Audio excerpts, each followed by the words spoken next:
Assalamualaikum warahmatullahi wabarakatuh. Innal hamdalillah nahmaduhu wa nasta'inuhu wa nastahdihi wa nastaghfiruh wa na'udzu billahi min shururi anfusina wa min sayyiati a'malina. May yahdihillahu fala mudilla lahu wa may yudlilhu fala hadiya lahu. أشهد أن لا إله إلا الله وحده لا شريك له وأشهد أن محمدا عبده ورسوله. يا أيها الذين آمنوا اتقوا الله وقولوا قولا سديدا يصلح لكم أعمالكم ويغفر لكم ذنوبكم ومن يطع الله ورسوله فقد فاز فوزا عظيما. الحمد لله الذي بنعمته تتم الصالحات. ربنا آتنا من لدنك رحمة وهيئ لنا من أمرنا رشدا. اللهم آت نفسي تقواها وزكيها وأنت خير من زكاها أنت وليها ومولاها. Alhamdulillah, syukur pada Allah Azza wa Jalla kerana dengan rahmat dan juga limpah kurnia yang Allah Ta'ala berikan, dapat kita sekali lagi bersama-sama pada malam ni untuk kita menyambung perbahasan daripada i'tiqad Imam Asy-Syafi'i oleh Syekhul Islam Ali bin Ahmad Al-Hakkari rahimahullahu ta'ala. Sambungan kita ialah pada muka surat yang ke-84 dan juga 85 di bawah tajuk Nassi madhhabihi fil qadari khairihi wa syarrihi annahu minallahi ta'ala, iaitu nas mazhab Syafi'i berkenaan qadar baik dan buruknya daripada Allah Azza wa Jalla. Jadi kita tengok apa yang diriwayatkan oleh penulis rahimahullahu ta'ala Syekhul Islam Al-Hakkari. Dia kata wabihi qala akhbarana Abul Husain Nasr bin Abdul Aziz bin Ahmad bin Nuh Asy-Syirazi al-muqri'u fi Jami' Amr bin al-As bi Misra sanatan 27 wa 400 min lafzihi rahimahullah. Qala akhbarana Abul Hasan Ali bin Umar al-Hamami al-muqri'u bi Baghdad. قال أخبرنا محمد بن العباس بن الفضل قال أخبرنا عمران بن موسى قال أخبرنا الربيع بن سليمان قال كنت جالسا عند الشافعي رضي الله عنه فذكر القدر وأنشأ يقول ما شئت كان وإن لم أشأ وما شئت إن لم تشأ لم يكن. خلقت العباد على ما علمت ففي العلم يجري الفتى والمسن على ذا مننت وهذا خذلت وهذا أعنت وذا لم تعن فمنهم شقي ومنهم سعيد ومنهم قبيح ومنهم حسن. Tengok terjemahan dia muka surat yang ke-84. Al-Hakkari berkata, Abu Husain Nasr bin Abdul Aziz bin Ahmad bin Nuh Asy-Syirazi. Abu Husain Nasr bin Abdul Aziz bin Ahmad bin Nuh Asy-Syirazi ni ialah satu orang tokoh besar dalam mazhab Syafi'i. Digelar dengan gelaran Asy-Syirazi, berasal daripada Syiraz, salah satu tempat di Iran hari ini. Dan dia merupakan tonggak kepada mazhab Syafi'i kerana dialah yang mengarang matan fiqh mazhab Syafi'i, iaitu matan Al-Muhadzab yang telah disyarahkan oleh Al-Imam An-Nawawi rahimahullahu ta'ala, yang dikenali dengan Al-Majmu' Syarah Muhadzab. Imam An-Nawawi tak sempat untuk menyelesaikan syarah itu, dia meninggal, disambung oleh tokoh yang lain, dan tokoh yang kedua tu pun tak sempat untuk menyempurnakannya, tak sempat untuk sempurnakan, meninggal. Dan akhirnya disambung penulisan itu oleh satu orang tokoh yang dekat dengan zaman kita, pensyarah di Universiti Al-Azhar, juga dah meninggal tapi dia yang sempurnakan, iaitu Dr. Najib Al-Muti'i rahimahullahu ta'ala. Itu yang terakhir. Maknanya penulisan kitab Al-Majmu' Syarah Muhadzab ni 3 generasi. Imam An-Nawawi disambung oleh tokoh yang kedua, saya tak ingat nama tokoh yang kedua tu siapa.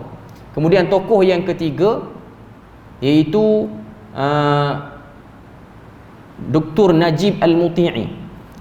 Dr. Najib Al-Muti'i ini ialah guru kepada mantan Mufti Perlis yang dulu, Datuk Mak Jahaya yang dulu, yang sebelum-sebelum ni. Okay. Sebelum pada yang sekarang, lepas tu Dr. Juanda dan yang sebelum lagi. Okay. Najib Al-Muti'i antara penyempurna kepada kitab Al-Majmu' Syarah Muhadzab. Cuma saya nak sebut Asy-Syirazi ni ialah tokoh yang hebat, dia yang buat matan Al-Muhadzab dalam mazhab Syafi'i. Bila mana sebut kitab Al-Majmu' Syarah Muhadzab ni kitab yang besar. Kalau duduk atas meja ni penah kitab tu. Banyak jilid. Dia menjadi tonggak kepada mazhab Syafi'i. Okay. Dia ni orang Syiraz, duduk di Iran, tapi berkelana sampai kepada Masjid Amru bin Al-As. Masjid Amru bin Al-As ni duduk di Fustat, di satu tempat di Mesir dekat dengan Kahirah. Masjid yang besar, tempat Al-Imam Asy-Syafi'i mengajar bermacam-macam cabang ilmu. Sampai hari ini pun Masjid Amru bin Al-As tu masih lagi wujud dan ada. Sebuah masjid yang besar, diambil sempena nama gubernur Mesir daripada kalangan sahabat, iaitu Amru bin Al-As radhiyallahu anhuma. Jadi gubernur pada zaman pemerintahan Khalifah Amirul Mukminin Umar Al-Khattab radhiyallahu anhu. Masjid yang sangat besar dan luas lah, antara masjid yang tertua selain daripada Masjid Al-Azhar. Masjid Al-Azhar tu yang kemudian lagi. Masjid Amru bin Al-As lebih awal. Sebab zaman tu tak ada lagi Masjid Azhar, dan di situlah tempat Al-Imam Asy-Syafi'i mengajar.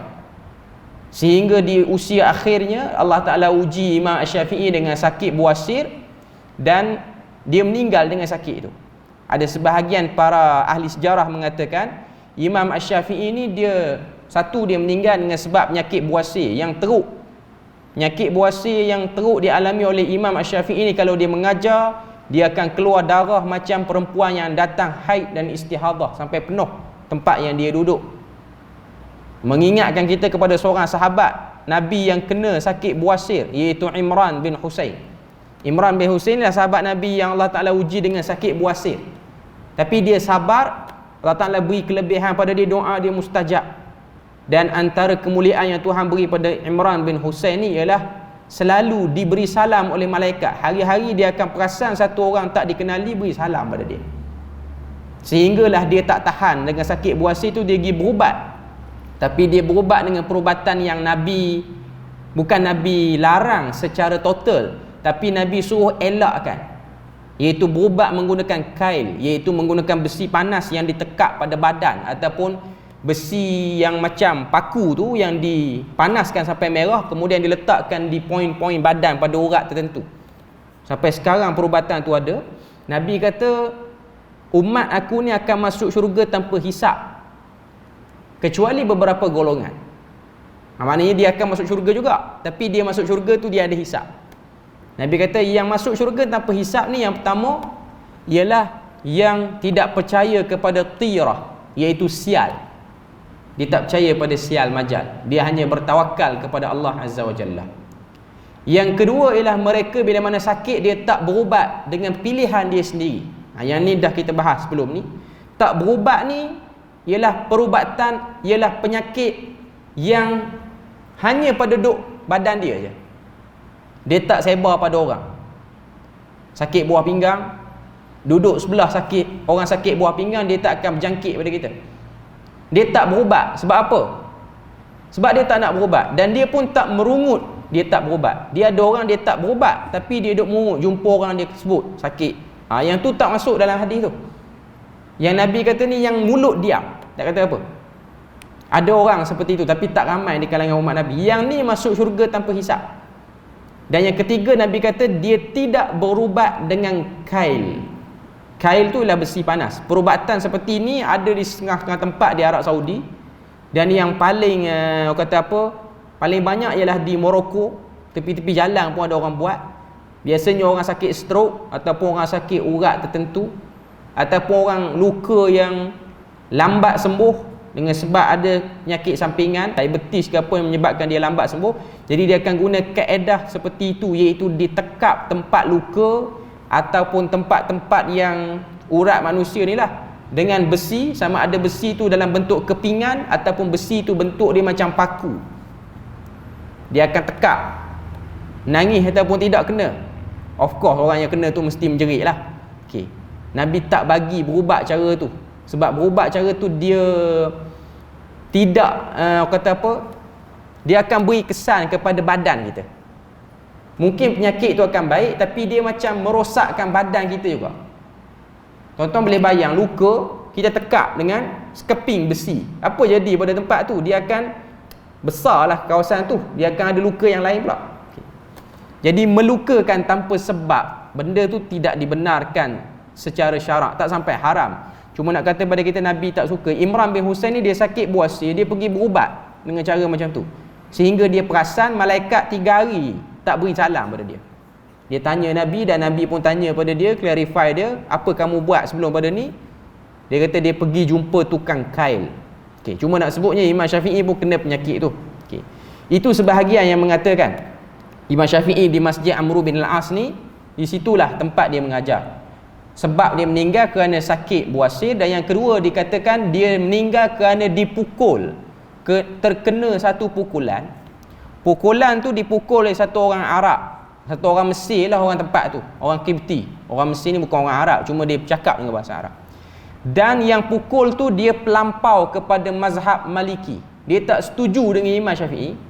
Sebab Imam Syafi'i ni kalau mengajar, dia banyak keluarkan pandangan yang menyelisihi mazhab Maliki yang merupakan jumhur di situ. Bukan jumhur, nak kata ramailah orang ikut mazhab Maliki situ. Okay. Jadi orang tak puas hati sebab pandangan Imam Malik banyak juga yang bertentangan dengan mazhab Syafi'i. Dan sifat radikal orang ni, ekstrim orang ni, dia tak sabar macam mana dia pukul Imam Syafi'i, dan Imam Syafi'i dikatakan mati kerana sebab pukulan itu. Kita boleh bayang, satu orang tokoh dipukul oleh radikal ataupun ekstrim. Ini benda yang dah lama ada. Ekstrim ni bukan zaman kita lagi ada, zaman dulu lagi dah ada pun. Sebab tu kita akan tengok orang-orang yang ekstrim dengan mazhab Abu Hanifah dan juga ekstrim dengan mazhab Maliki pada zaman Imam Syafi'i hidup, mereka sangat-sangat berseterulah dengan Imam Syafi'i ni, sehingga keluar hadis palsu atas nama taksub mazhab. Sebab tu kita akan tengok Imam Ibn Jauzi dia ada senaraikan hadis-hadis palsu yang memburukkan Imam Syafi'i. Orang-orang yang over dengan mazhab Abu Hanifah ni, dia tak suka dengan Imam Syafi'i. Dia kata Nabi pernah pesan akan keluarnya di akhir zaman nanti satu orang lelaki bernama Muhammad bin Idris lebih jahat daripada Dajjal, merujuk pada Imam Syafi'i. Punya benci. Sebab tu saya kata bab taksub mazhab radikal ni mana-mana zaman pun akan ada, hatta zaman kita pun tak akan dapat dielak benda tu. Cuma cara dia lah, kita cubalah cari titik persamaan dan cuba terima kalau benda tu dah ada khilaf, kita kena terima benda tu khilaf. Dan berinteraksi dengan benda khilaf ni ialah dengan kita berlepas dada dengan orang yang pegang pandangan ni dan kita pegang pandangan ni. Okay. Cuma kena mengaji sikit lah khilaf tu apa dan benda baru yang dianggap khilaf. Itu pun benda yang kita kena clear juga. Ada orang dia anggap benda ni khilaf, sedangkan benda tu tak khilaf pun, yang tak dihimpunkan sebagai khilaf oleh para ulama. Okay. Cuma nak kata ekstrim itu berlaku di mana-mana lah. Okay. Asy-Syirazi ni antara tokoh besar bagi mazhab Syafi'i, berasal pada Syiraz. Syiraz hari ni di Iran lah. Dulu Syiraz ni ialah tempat menghasilkan para ulama yang hebat. Tapi sekarang ni Syiraz ialah tempat menghasilkan arak terbaik di dunia. Tuan-tuan tengok ada jenama-jenama arak ni Chivas, Chivas. Itu ialah arak yang dibuat di Iran, yang diperam dengan tempoh yang agak lama. Tapi dulu Syirazi ni tempat ulama lahir, tokoh hadis, tokoh fiqh macam-macam. Okay. Cuma nak kata Masjid Amr bin Al-As tu ialah masjid yang besar. Saya sendiri pernah sampai tengok luas masjid dia dan banyak kelas-kelas pengajian, dan menunjukkan pada kita bahawasanya Itu ialah tempat pengajian yang tertua sebelum keluarnya Universiti Al-Azhar ataupun Masjid Al-Azhar di Mesir. Sanata sab'in wa ishrina wa arba'imi'atin min lafzihi rahimahullah. Asy-Syirazi Al-Mukri telah mengkhabarkan kepada kami di Masjid Amru bin Al-As, Mesir pada tahun 427 Hijrah, daripada ungkapannya, semoga Allah merahmati beliau. Beliau berkata, Abul Hasan Ali bin Umar Al-Hammami Al-Mukri. Al-Mukri sini maksud dia apa? Bukan Al-Mukri baca Quran. Al-Mukri sini ialah tukang baca kitab kepada guru. Sebab zaman dulu, zaman sekarang pun ada pengajian, bila mana pengajian fiqh ni, tafakuh ni dipanggil. Tafakuh ni lah perkataan yang keluar daripada majlis-majlis pengajian ilmu fiqh. Maknanya satu majlis kita duduk dengar perbahasan mengenai permasalahan fiqh, maka guru tak akan hurai. Dan guru tu dia akan pakai satu teks. Teks tu daripada himpunan syair-syair daripada disiplin ilmu fiqh. Contoh kita mazhab Syafi'i ialah matan Abi Syuja' contohnya, ataupun Safinatun Najah, ni yang paling basic. Satu orang anak murid akan duduk dan baca di hadapan, dan guru akan syarahkan. Itu kita boleh tengok di Masjidil Haram, Masjid Nabawi, benda tu macam tu lah. Kita boleh tengok cara itu yang disebut sebagai talaki ataupun musyafahah tu sendiri. Okay. Jadi Al-Mukri sini dia ada dua maksud. Pertama,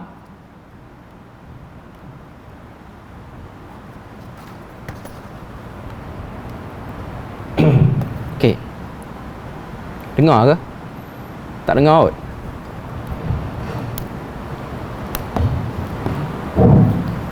Okey, boleh kot. Okey. Al-Mukri dengan maksud satu, orang yang baca Quran, dia jadi imam. Itu disebut sebagai Al-Mukri. Yang kedua ialah Al-Mukri dengan maksud tukang baca kitab. Dua. Okey.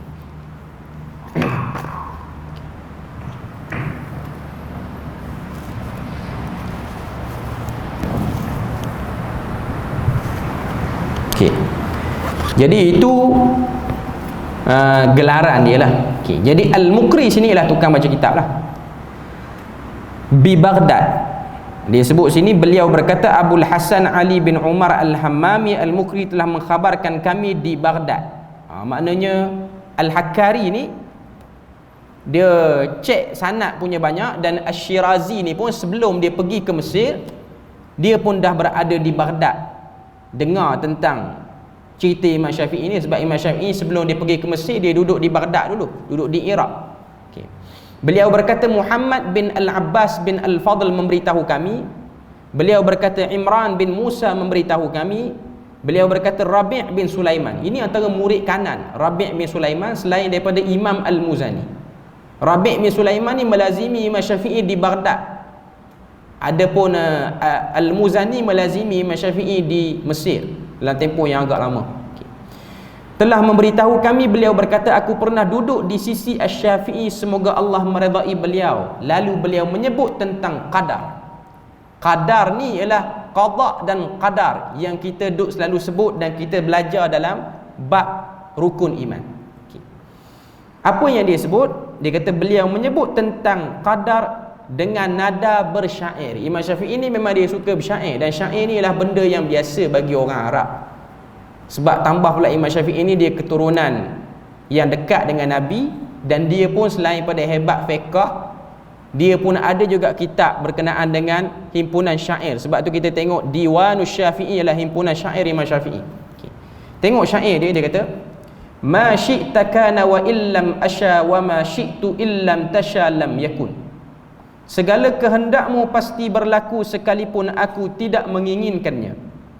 Sedangkan apa yang aku kehendaki tidak akan berlaku jika tidak dikehendakimu. Khalaqtal ibada ala ma alimta fa fil ilmi yajril fata wal musin. Engkau mencipta sekalian hamba berdasarkan ilmu. Dalam ilmumu itulah berjalan si muda dan si tua. ala ma mananta ala dha mananta wa hadha khazalta wa hadha a'anta wa dha lam tu'in. Ada yang engkau kurniakan petunjuk dan ada yang engkau sesatkan, ada yang engkau berikan bantuan dan ada yang tidak. Sambungan dia muka surat 86 87, faminhum syaqiyyun wa minhum sa'id wa minhum qabihun wa minhum hasad.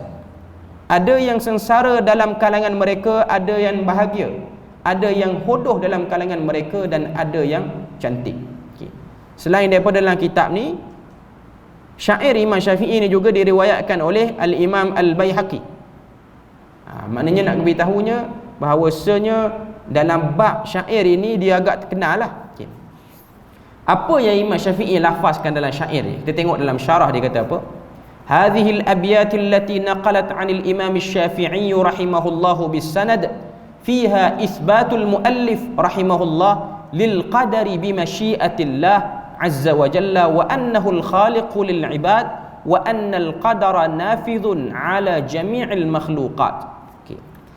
Kata syarah, dalam syarah dia kata syair Imam Syafi'i ni ada 4 bait. Bait ni ialah rangkap. Melayu kita sebut rangkap lah, rangkap pantun, rangkap syair. Okay. Dalam rangkap ni, 4 rangkap yang ada ni, Imam Syafi'i mula-mula sebut, dia kata ma syi'ta kana wa illam asya wa ma syi'tu illam tasha lam yakun. Segala kehendakmu itu ialah kehendak Tuhan, pasti akan berlaku sekalipun aku tidak menginginkan. Maknanya kalau Tuhan nak benda tu terjadi, dia akan terjadi walaupun manusia tak nak benda tu terjadi, ataupun orang tu tak nak benda tu terjadi. Sedangkan apa yang aku kehendaki tidak berlaku jika tidak dikehendakimu. Kata Imam Syafi'i, kalau benda yang aku nak tu, kalau kamu tak mau, dia tak akan terjadi. Okay. Sini nak sebut pada kita bahawasanya isbat al-Imam Syafi'i lil qadar. Imam Syafi'i mengisbatkan berlakunya ketentuan Tuhan itu dengan kehendaknya. Masyiatillah ni maksudnya ialah kehendak Tuhan. Kalau Tuhan nak benda tu berlaku, dia akan berlaku walaupun kita tak mahu benda tu berlaku. Iaitu bencana alam ke, cuaca buruk ke, suasana keadaan berpenyakit ke, apa-apa semua ni, ini semua kehendak Tuhan, bukan kehendak kita. Okay. Lepas tu nanti kita akan tengok ada kehendak-kehendak Tuhan yang kita boleh pilih. Contoh macam kita sekarang ni, kehendak Tuhan waktu ni ialah kita datang masjid, dan itulah benda yang dia redha, kita salat berjemaah. Tapi kedatangan ke masjid itu ialah benda yang dibuat dengan pilihan yang Tuhan beri pada kita. Sebab tu manusia ni dia ada ikhtiar. Ikhtiar ni maksud dia apa? Kuasa pilih. Dalam kitab-kitab akidah dia sebut al-kasbu, iaitu benda yang kita buat dan kita lakukan. Kita boleh pilih nak datang masjid ataupun nak duduk rumah, nak mari dengar kuliah ataupun nak pergi makan kat kedai. Itu kuasa pilih yang kita ada. Dan satu orang tu bila mana dia pilih benda ni, maka inilah yang akan berjalan pada dia, iaitu dia akan dapat ilmu, dia akan dapat rahmat, dia akan dapat sekian daripada fadilat kalau dia ambil pilihan ni. Kalau dia pergi ke pilihan yang lain, dia nak pergi makan kat kedai ke, dia nak pergi bersembang dengan kawan-kawan dia, dia dapat bahagian itu. Itu dia panggil bab ikhtiar, pemilihan kepada ketentuan. Adapun bab-bab seperti ajal, kita pasti mati, yang ni tak ada pilihan, semua akan melalui je. Bila mana kita manusia, kita akan ada tempoh untuk kita meninggal, waktu untuk kita meninggal. Maknanya kita matilah. Okay. Dan cuma yang boleh berubah situ ialah keberkatan pada umur yang Tuhan beri. Kadang-kadang umur tak panjang tapi diberkati, kadang-kadang umur panjang tapi tidak diberkati. Dan juga para ulama bahas, umur manusia ni pun Allah Ta'ala dah tulis kita ni umur berapa. Tapi Allah Ta'ala juga membenarkan sekiranya kita memilih benda-benda yang boleh memanjangkan umur. Contoh, menyambung silaturahim berdasarkan hadis Nabi. Nabi kata siapa sambung silaturahim, Allah Ta'ala akan panjangkan umur dia. Dan pemanjangan umur tu pun dah ada dalam ketetapan Tuhan. Itu benda yang kita kena tahu dan kita kena jelas sikit. Sebab apa Imam Syafi'i dia bersyair macam ni? Sebab kita kena tahu zaman Imam Syafi'i ni antara kelompok yang ekstrim dalam bab takdir, qada dan qadar ni ialah dua kelompok. Yang pertama nama dia Al-Qadariyah, yang kedua nama dia ialah Jabariyah. Qadariyah ni apa dia? Tolak semua benda Tuhan tak tahu, melainkan kita je yang pilih. Tuhan pun tak tahu kita nak pilih apa. Ini Qadariyah. Dia tolak qadar. Yang kedua Jabariyah. Kita tak ada kuasa apa, melainkan semua Tuhan dah tetapkan. Kita pun tak ada kuasa pilih. Sekarang ni kita main masjid, memang ketetapan yang Tuhan letak pada kita. Yang tak datang tu ketetapan bagi dia. Sebenarnya tak. Sebab tu Ahlus Sunnah wal Jamaah dia duduk di tengah. Saya nak bagi faham dengan mudah. Qadariyah ni dia guna akal semata-mata dalam bab menguruskan benda yang bakal terjadi dalam hidup. Contoh kita nak makan, nak minum, nak kerja, nak cari duit, nak pindah, nak bergerak situ sini. Qadariyah kata itu kuasa kita, bukan kuasa Tuhan. Cakap macam ni dia ada problem menafikan kuasa Tuhan, iaitu Maha mengetahui. Kalaulah Tuhan ni tak tahu kita nak pilih apa, dia tak boleh dipanggil dengan Al-Alim.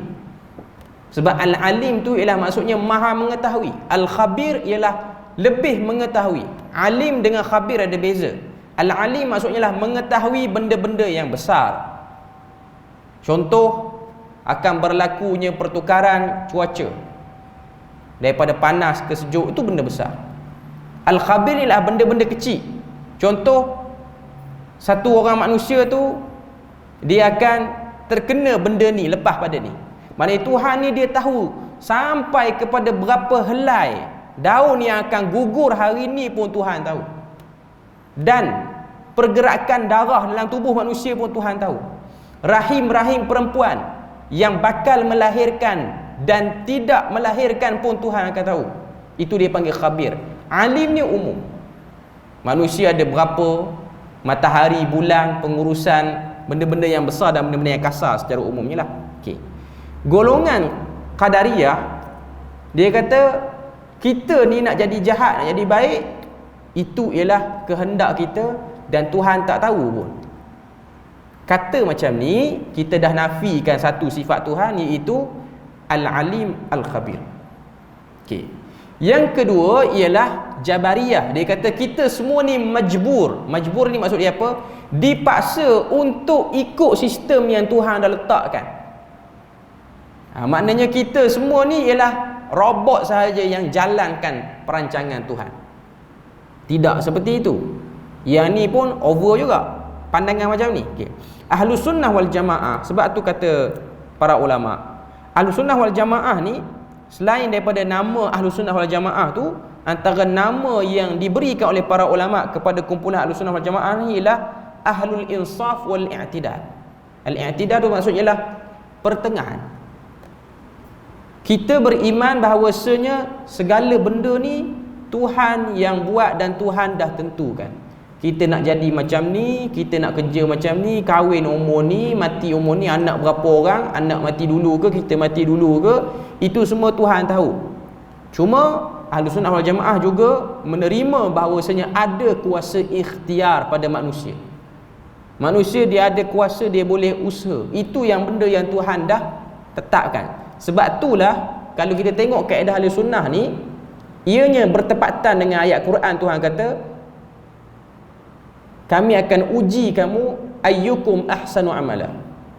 Bila mana uji, dia akan beri pada kita beberapa kebolehan, tools untuk kita guna dalam hidup untuk tengok ujian tu kita boleh buat ataupun tidak.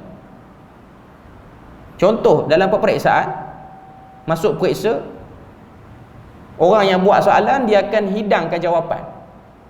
Jawapan tu ada jawapan yang tepat, kurang tepat dan ada yang salah. Yang pilih ialah orang yang jawab soalan.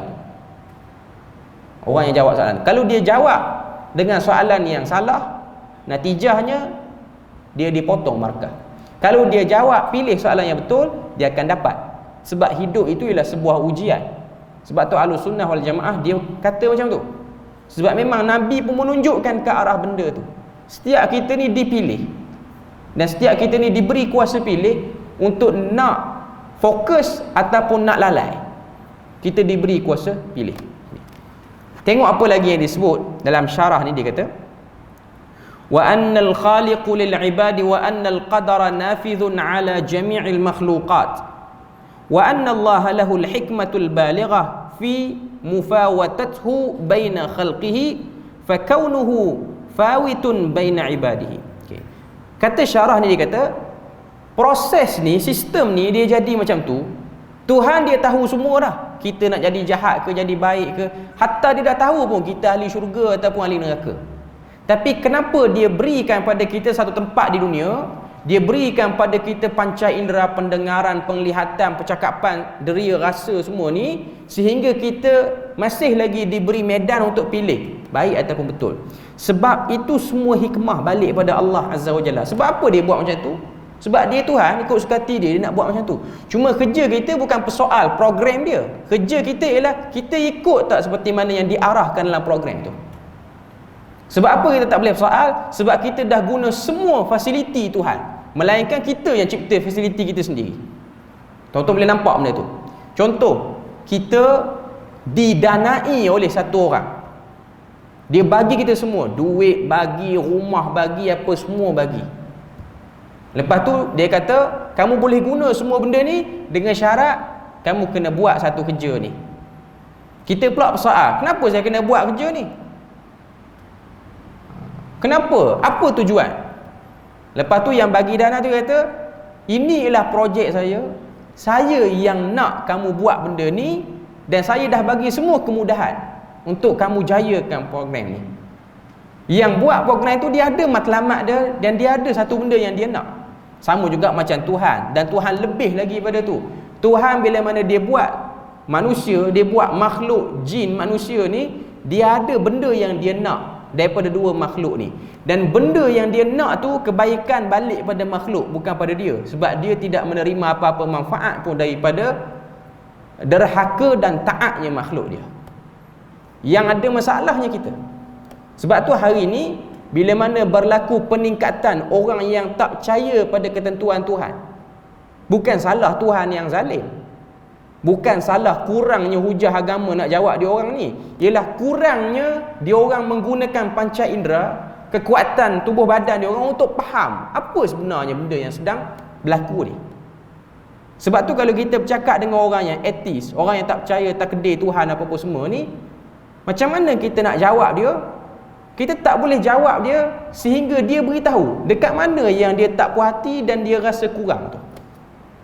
Tanya orang-orang yang ada masalah anxiety ke apa-apa semua, biasanya dia ada kelompongan yang di ujung tu, kita tak tahu problem dia apa.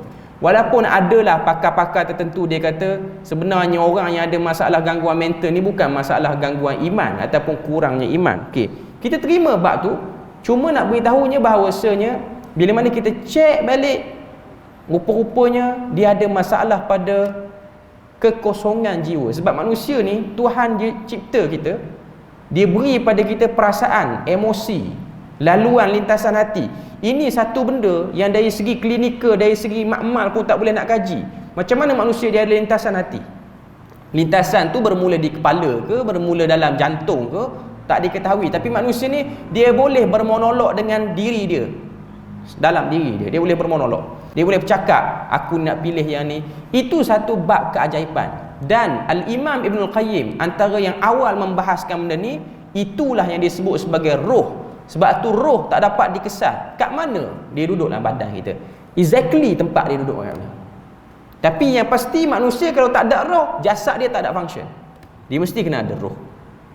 Ada orang boleh hidup walaupun jantung dia tak sempurna, dengan sebab operation apa semua, pakai jantung orang ataupun pakai bateri boleh hidup.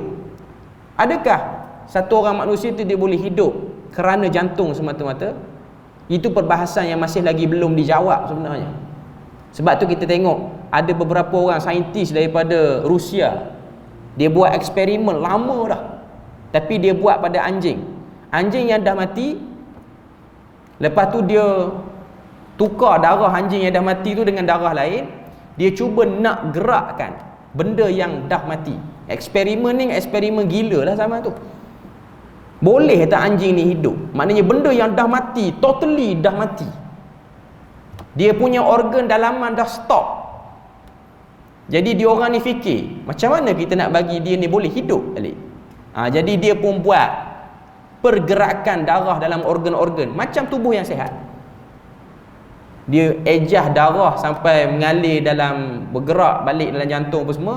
Lepas tu letak bahan-bahan tertentu untuk kesan. Deria anjing tu boleh kesan tak? Anjing tu dah mati. Bila mana dia buat, benda tu jadi hidup balik anjing tu.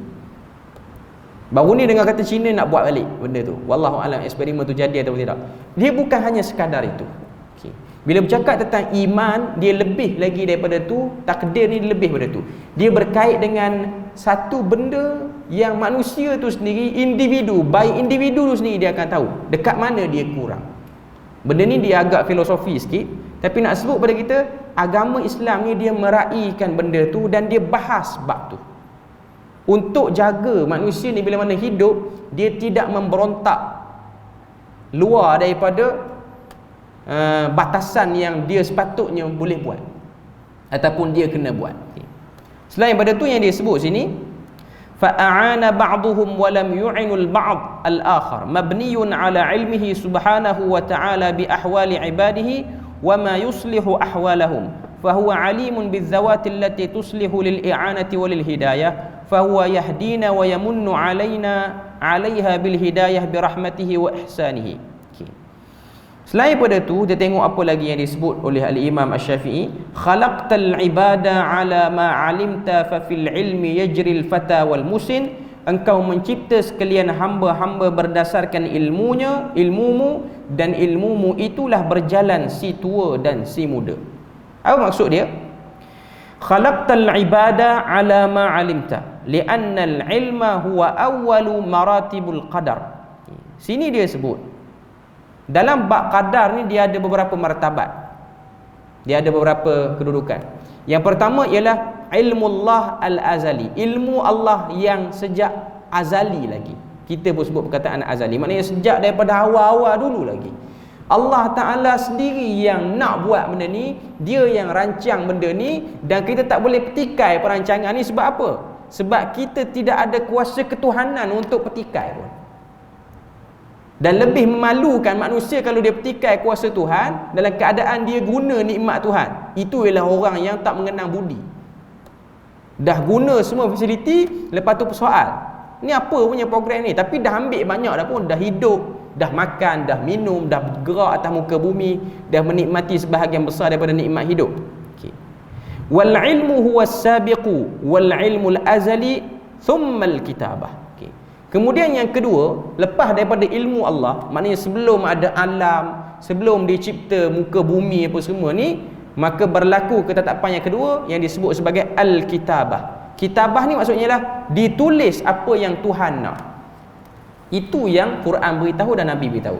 Tuhan ni bila mana dia nak buat satu benda, nak buat bumi, nak buat segala planet cakrawala, nak buat makhluk yang mendiami bumi, makhluk yang mendiami alam ini, alam itu, sebelum dia buat, apa yang dia buat? Al-kitabah, dia tulis. Tulis di mana? Tulis di Lauh Mahfuz. Sebahagian mengatakan macam tu. Dan ada yang kata tulislah di mana-mana pun. Sebab Nabi kata awwalu khalqin, makhluk pertama yang Tuhan cipta ialah qalam. Qalam dalam bahasa Melayu kita ialah pen. Bukanlah makna Tuhan cipta pen. Pen tu pun macam pen yang kita duk guna hari ni, bukan? Qalam itu ialah satu makhluk yang digunakan untuk menulis ketentuan makhluk-makhluk lain. Ada orang dia kata, apa faedah ni? Tak boleh nak petikai sebab itu ialah benda Tuhan. Dan kita hanya perlu tahu je. Kita bukan belajar benda ni untuk petikai. Kenapa? Kita belajar benda ni lah untuk tahu. Itulah jawapan-jawapan yang berlega dalam kepala kita. Sebab orang yang tak ada agama, itulah jawapan yang akan berlega dalam kepala dia. Aku ni siapa yang buat? Kalau aku dicipta oleh Tuhan, Tuhan nak apa pada aku? Apa projek Tuhan pada aku? Itu memang satu soalan yang tak dapat dinafikan, dan itu ialah satu cetusan sanubari manusia. Okay. Kemudian kata dalam syarah ni, dia kata lepas daripada kitabah, dia pergi kepada iradah, ketentuan. Dah tulis dah, kemudian ketentuan. Iradah ni maksudnya ialah kekuatan dan ketentuan. Iradah tu ada dua. Pertama, iradah Allah Ta'ala, kekuatan Tuhan untuk jadikan benda tu berjalan. Yang kedua ialah iradatul makhluk fil ikhtiar, kekuatan manusia untuk pilih benda tu. Macam kita lah, sebab makhluk yang Tuhan aim untuk uji ni ialah jin dan manusia. Dua makhluk ni. Kitalah yang akan menjadi penjaya ataupun penjahanam kepada projek Tuhan itu. Dan Tuhan tak ada masalah. Kalau kita jahanamkan projek dia pun dia okey. Kalau kita jaya pun dia tak bertambah kuasa ketuhanan. Dia macam tu. Cuma dia nak bagi manfaat pada makhluk yang dia cipta. Dan makhluk tu diberi kuasa pilih nak ambil ataupun tidak manfaat tu, ataupun nak biar, nak lalai, dan akhirnya jadi makhluk yang paling jahanam pula. Ini ialah satu bab yang kita kena tahu daripada bab keimanan. Supaya bila mana satu benda berlaku dalam hidup kita, kita tak rasa dan kita tak boleh menyalahkan Tuhan. Sebab apa saya dihumbang ke neraka? Maka Tuhan pun sebutkan sebab-sebab dia. Sebab tu dalam hadis Nabi cerita bila mana manusia dia berdiri di hadapan Allah Ta'ala di padang mahsyar, buku amalan dia akan dibuka. Buku amalan tu ialah lambang kepada adilnya Tuhan dalam merekodkan amalan manusia, supaya manusia tak rasa Tuhan ni zalim pada makhluk. Orang yang tak percaya Tuhan pun dia kena akui benda tu di akhirat nanti. Sebab tu bila mana Tuhan buka buku amalan seorang-seorang, dia akan tanya, dia akan suruh kita tengok buku amalan tu. Catatan kita daripada kita balik sampailah kita mati daripada usia kita, Tuhan suruh kita tengok satu-satu. Dan bila mana kita tengok tu, Tuhan kata ada mana-mana yang dicatat ni kamu tak puas hati, kamu boleh soalkan. Kita beri lalu azal tu.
Okey, sikit lagi saya nak sebut kesimpulan akhir kita.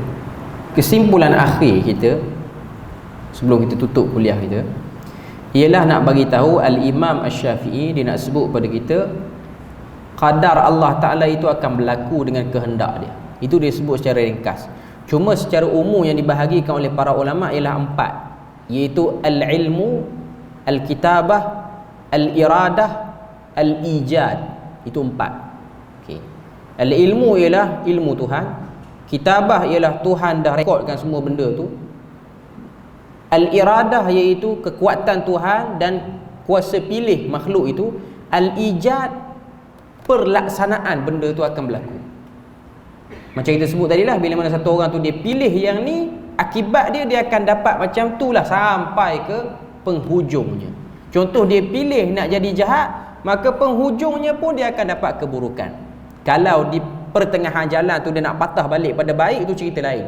Cuma nak sebut satu sistem yang Tuhan dah buat, kalau orang pilih yang ni, dia akan dapat yang ni. Kalau orang tak pilih yang ni, dia tak akan dapat yang ni, dia dapat yang lain pula. Okey. Cuma nak sebut pada kita bahawasanya ini ialah nas yang akan menjawab kumpulan Qadariyah dan juga akan menjawab kumpulan Jabariyah yang kita akan sambung pada minggu depan.